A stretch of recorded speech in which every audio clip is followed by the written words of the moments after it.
தேவனுக்கே மகிமை உண்டாவதாக. எனக்கு அன்பான தேவ பிள்ளைகளே, தேவ ஜனங்களே, நீங்கள் யாவரும் நலமாய் இருப்பீர்கள் என்பதை ஆண்டவராகிய இயேசுவின் நாமத்தினாலே விசுவாசிக்கிறேன். உங்கள் யாவரையும் ஆண்டவராகிய இயேசுவின் நாமத்தினாலே வாழ்த்துகிறேன். கர்த்தர் உங்களோடு இருந்து உங்களை ஆசீர்வதித்து நடத்துவாராக. 1 கொரிந்தியரின் புத்தகத்திலே 7ஆம் அதிகாரம் 24வது வசனத்தில் வாசிக்கிறோம். சகோதரரே, அவன் தான் அழைக்கப்பட்ட நிலைமையிலே தேவனுக்கு முன்பாக நிலைத்திருக்க கடவன். தேவ ஜனமே, தேவனுடைய வார்த்தை தெளிவாக இந்த நாளிலே உங்களோடு கூட பேசுகிறது. அவன் தான் அழைக்கப்பட்ட நிலைமையிலே தேவனுக்கு முன்பாக நிலைத்திருக்க கடவன்.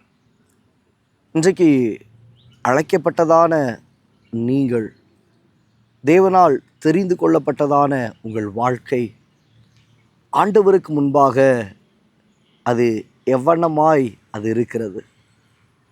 அழைக்கப்பட்ட நீங்கள், நம்ம எல்லாருமே மார்த்தட்டி கொள்ளுகிறோம், அப்படி தானே? நான் தேவனால் அழைக்கப்பட்டவன், தேவனால் தெரிந்து கொள்ளப்பட்டவன், தேவனுக்கென்று வேறு பிரித்தெடுக்கப்பட்டவன். அப்போது நீங்கள் தேவனுக்காக அழைக்கப்பட்டவர்கள். வார்த்தையில் நாம் வாசிக்கிறோம், அவன் தான் அழைக்கப்பட்ட நிலைமையிலே. நீ அழைக்கப்பட்டதான அந்த ஸ்தானத்திலே இன்னைக்கு அந்த ஸ்தானங்களை மாற்றுகிறவர்கள் உண்டு, அந்த நிலையை மாற்றுகிறவர்கள் உண்டு. ஏதோ கடமைக்காக கடவுளை தேடுவோம், கடமைக்காக ஆராதனைக்கு போவோம், கடமைக்காக தேவனிடத்தில் ஐக்கியத்தை வைப்போம். தேவ பிள்ளையே, கடமைக்காக தேவனாகிய கர்த்தர் உங்களை அழைக்கவில்லை. தேவன் அழைத்ததான நோக்கம் என்ன? என் ஜனங்கள் என்னை சேவிக்க வேண்டும், முழு இருதயத்தோடு கூட என்னை தேட வேண்டும், அவர்கள் என்னிலே ஐக்கியமாக இருக்க வேண்டும், என்னிலே அன்பாக இருக்க வேண்டும். தேவனுடைய எண்ணமும் நோக்கமும் அதெல்லாம் அதுதாங்க. நீங்கள் அவரிலும் அவர் உங்களிலும். அந்த அனுபவம் இருக்கா? அந்த அனுபவம் இருக்கா? அவன் தான் அழைக்கப்பட்ட நிலையிலே. இன்றைக்கி அந்த நிலையை விட்டு நாம் கடந்து போகிறவர்களாக இருக்கிறோம், விலகி போகிறவர்களாக இருக்கிறோம். உங்களுடைய வாழ்க்கையில் தேவனுடைய அன்பை விட்டு ஒரு நாளைக்கு விலகிறாதீங்க, தேவனுடைய ஐக்கியத்தை விட்டு ஒரு நாளைக்கு விலகிறாதீங்க, தேவ சபையை விட்டு ஒரு நாளைக்கு விலகிறாதீங்க.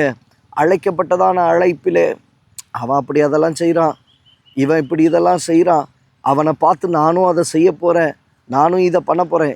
தேவனாகிய கர்த்தர் தேவ பிள்ளைகளை அதற்காக அழைக்கவில்லை. அவன் தான் அழைக்கப்பட்ட நிலையிலே. அடுத்த வார்த்தை சொல்லுது, மனுஷனுக்கு முன்பாக அல்ல, தேவனுக்கு முன்பாக நிலைத்திருக்க கேட்டவன்.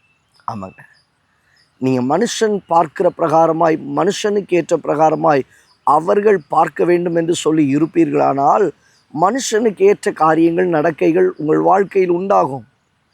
இன்றைக்கி நம்ம மனுஷன் பார்க்க வேண்டும் என்பதற்காக அல்ல. நீங்கள் எங்கே இருந்தாலும் சரி, எந்த விசுவாசியாக இருந்தாலும் சரி, நீங்கள் எந்த சபைக்கு போய் கொண்டு இருந்தாலும் சரி, கர்த்தர் உங்களோடு கூட பேசுகிற ஒரு வார்த்தை என்ன தெரியுமா? அவன் தான் அழைக்கப்பட்ட நிலையிலே நிலைத்திருக்க கடவன். தேவனுக்கு முன்பாக அந்த சபையில் கர்த்தருக்குள்ளாக நிலைத்திருங்க, வேத வசனத்தில் கர்த்தருக்குள்ளாக நிலைத்திருங்க, ஜெபத்தில் கர்த்தருக்குள்ளாக நிலைத்திருங்க, ஊழியத்தில் கர்த்தருக்குள்ளாக நிலைத்திருங்க. அந்த அந்த அந்த அழைப்பை மீறி, அந்த நிலையை மீறி உங்களுடைய வாழ்க்கை இருக்குது. மீறி போய்விடாதீங்க. கர்த்தர் என்னை கொண்டு வந்திருக்கிறார், நிலைநிறுத்தி இருக்கிறார், இந்த இடத்துல நான், இந்த ஸ்தானத்தில் நான் நிற்க வேண்டும், கர்த்தர் என்னை நடத்த வேண்டும். அப்படி அந்த அனுபவம் உங்கள் வாழ்க்கையில் பெருகட்டும். எதற்கு? இடறுதலுக்கு ஏதுவான காரியங்கள் உங்கள் வாழ்க்கையில் வரணும். ஏன் இடறணும்?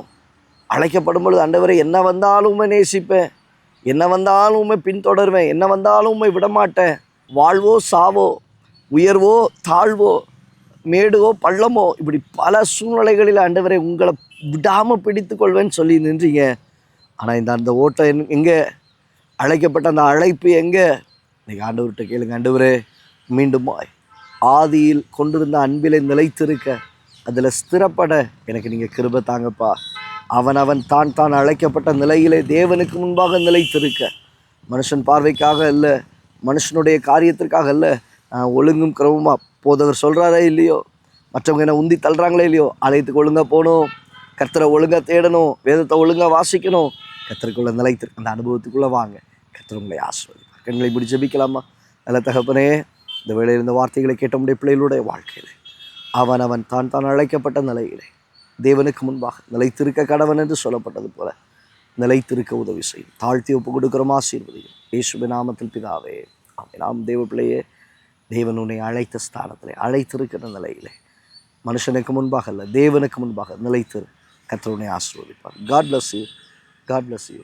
God bless you.